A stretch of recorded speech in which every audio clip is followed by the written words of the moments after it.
Today we're going to start off with a quick introduction to what we call in physics graphical analysis. So really quickly, let's review what we talked about yesterday. We were looking at displacements and distance, and we were looking at velocity and speed, and we found that they are similar and different. So let's look at distance and speed first of all. Both distance and speed are what we call scalars, meaning they have magnitude. But they don't have a direction. So you might go a total of 5 miles, but we don't really care in what direction you go. You might go at 20 miles an hour, but we don't really care if you're going in a particular direction. So distance and speed are considered scalars. Displacement, however, and velocity are both considered what we call vectors, because we say that they have both magnitude and a position. Magnitude and a direction. So you'll have a distance that you're going to be displaced, and then you say a direction. So you might go 10 miles north, or you might go 10 miles northeast. So you're always going to define two parts whenever you have a vector, a magnitude and a direction. Velocity is like speed because it has the magnitude of speed, or the units of speed in meters per second, but it also has direction. Like I'm going 30 miles an hour east. That would be a vector. We also talked about the definition of average velocity, which is delta x over delta t. Now, in this slide, you can see that we have delta x is in bold, and often we'll describe vectors with bold letters because it's hard to do the vectors. Sometimes in textbooks you'll see a little arrow over the letters to indicate that it is a vector. Notice that delta t doesn't have a little arrow over it because the time is a scalar. It just doesn't have direction. It's always going in the same direction. We took briefly a look at this graph showing a position versus time curve. Position being your y-axis, time being your x-axis. And we looked at, this is something that's moving along. You think about it, okay, in 2 seconds it goes, a little less than 5 meters. In 4 seconds, about 8 meters, and so on. So you can get a sense that every 2 seconds it travels about the same increment of time. And so you'd say that this is actually something that's traveling at a constant rate of speed, and you might say a constant velocity, because this is actually a position versus time curve, which is a displacement type of curve. So position, displacement, we kind of use those interchangeably. Now, if you take a look at this graph, something interesting pops out.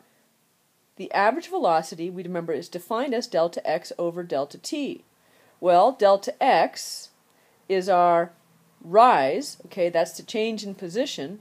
It's weird that we're saying about delta x and it's in the y direction, right? But delta x is a change of position, which is our y value, and delta t is our change in time, and that's in the x-axis direction. Okay, so rise over run. What is that? That's going to be the slope. So it turns out that the average velocity is related to the slope of the curve.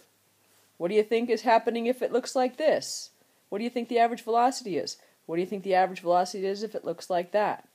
Okay, so the average velocity is going to be related to the slope of the line or the curve. Okay, so graphical analysis is we're going to take information about position and time, and we're going to plot it on a graph, and then we're going to look at the graph to make some conclusions. So for this particular situation where you have a car moving along, and you started at t equals 0, and it goes along for about 1 second, and after 1 second it's traveled 10 meters. And then it goes for another second, and then it's traveled a total of 20 meters. And then 30 meters in 3 seconds. So you get a sense that every second it travels 10 meters. So if you want to graph that position versus time curve, you say, all right, after 1 second it's gone 10 meters, after 2 seconds it's gone 20, 3 seconds, etc. And then you can go ahead and draw the line. Notice that we have a straight line, which means it's a constant slope. Constant slope means constant average velocity. Also, notice that it's going uphill, so you have a positive slope. If you have a positive slope, that means you have an average velocity that is positive. Okay, and velocity is directional, so that means you'd be going in a certain direction. If you had a downward slope, something maybe like this, that would mean you're starting away from the origin and you're going back towards the origin. So that basically means that you're moving in the negative direction. It's like you've gone out, you turn around, and you're coming back. So that's what a negative slope would mean. When your velocity is negative, it means you turned around and went the other direction. Okay, so here is a curve, and I'm going to answer the phone and pause the video now. Okay, so as we look at a position versus time curve that is not a straight line, but actually varies with time, we can think some more about what's happening with the average velocity at any given moment in time or segment in time. First of all, we know that the slope is going to be the delta x over delta t, the change in position over change in time. That's going to give you your average velocity. Average velocity is delta x over delta t mathematically. And as delta x gets very small, then what we find out is we get closer and closer and closer. As we get delta x and delta t get very, very small, what we end up with is a tangent to the curve. And that tangent to the curve is going to represent the instantaneous velocity. And for you calculus types, as delta x gets very, very small, then you start thinking about delta x dx over dt, and that would represent the instantaneous velocity. Now in this class we're not going to be dealing with the calculus, but I'd like to throw it out there just so you can see it and know that when you're doing calculus, calculus was basically invented to describe physics.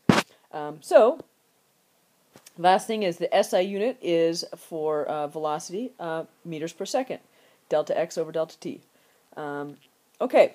And there is the instantaneous velocity. Again, we have a bold V to acknowledge that it is a velocity vector. So as you travel along the curve, that velocity is going to change. The slope changes. And so if you think about what's happening as you're traveling along this position time curve, and you think about the slope, you can think about how the slope is changing. So let's look early on here. In this first part of the curve, you're kind of traveling around, pretty uniform velocity. You're traveling around, and then it kind of picks up speed. So it's like as it gets steeper, as the slope gets steeper in through here, as the slope gets steeper, that means you're going faster. Your slope changes, delta x over delta t. Your average velocity changes. And then up here, it flattens out. Like right here, it's pretty darn flat. That would mean you almost come to a total stop. And then you start picking up speed again, and then you go really, really, really fast. So you can imagine somebody walking along a track in a straight line, going at a constant pace, then they go a little faster, and then they stop, and then they pick up speed and go again. So this curve can be describing motion. So again, if you have a steep slope, then you're going to be talking about a fast change in position. Okay, so steep would be right there and right here. And then if you have a flat slope, so right about there, you have no or minimal changing. In that case, you wouldn't be moving. Incidentally, if you're going uphill, we say that you're going in a positive direction, okay? And if you're going downhill, then you'll be going in a negative direction. So this is all essentially positive velocity. If you want to go negative velocity, that just means it might go something like this. If your position time curve like that went like that, then you're going out from somewhere, you're coming backwards. So your direction is changed. You're going in the opposite direction. That would give you negative velocity.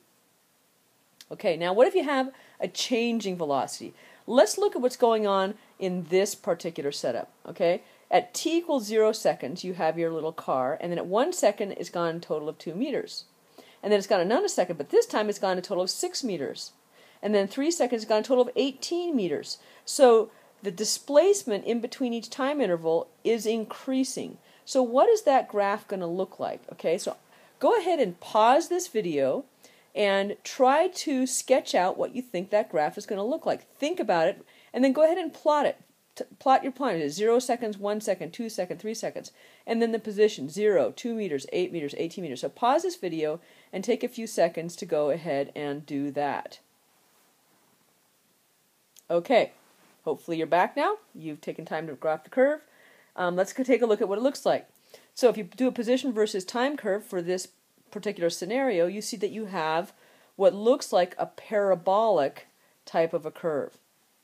Okay, so the slope is gradually increasing, gradually increasing, gradually increasing. I mean, the position, the slope, here's one slope, and then it goes up a little bit more, and then it goes up a little bit more. So your slope is gradually increasing. So you're going to go going starting at 0 position, and then you're going to go faster and faster and faster. Okay, so that's what that's going to look like. What does negative velocity look like? Again, if you start at a position, so you're maybe far away from your origin, here's your origin, okay, so let's say you're 20 meters away from your origin, and then you start coming back towards the origin, okay, your position gets smaller, so at 19, 18, 17, maybe this is 16 or so, whatever the units are, you're starting to come backwards. This is a constant slope, so you're coming back at a constant rate. So negative velocity just means you've gone out, you turn around, and now you're coming back. So you're in the negative x direction, okay? This one down here, position versus time, looks like you're coming pretty fast, and then you start to slow down, but you're in a negative direction. You're starting far away, and you're coming back towards the origin. So you start fast, then you slow down, slow down. By the time you get to here, you've pretty much come to a stop. Your position is no longer changing. You have essentially a 0 slope. Okay, so here's a concept question. Pause the video and consider it and choose your answer, okay? At which labeled point on this graph of position versus time, okay, so this y-axis is position, and you have time over here, where is the speed the greatest? Okay, pause the video, think about it, and prepare to vote. Okay, so hopefully you voted and you recognize that the steepest slope is right there. It turns out it's negative, so you're going back to where you started at the time. But here we have a relatively flat, kind of flat here, a little bit sharper up there, but the steepest by far is right here. That's where the steepest slope is. It's negative, so that's where your speed would be the greatest. Okay, another concept question. Pause the video and consider the correct answer, and then we'll come back and talk about it. Okay, hopefully we're back. Let's take a look. An object is at the origin when a timer starts, and the object is moving fast in the negative direction. So it starts at the origin, and it goes fast in the negative direction initially, okay, at the very beginning. As time goes on, the object slows down. Which graph for position versus time best represents this motion? Okay, this is a position versus time curve, a whole bunch of them. Now, which graph best represents what's happening? Okay, so we're talking about how fast something is moving. So we were concerned with its speed or its velocity.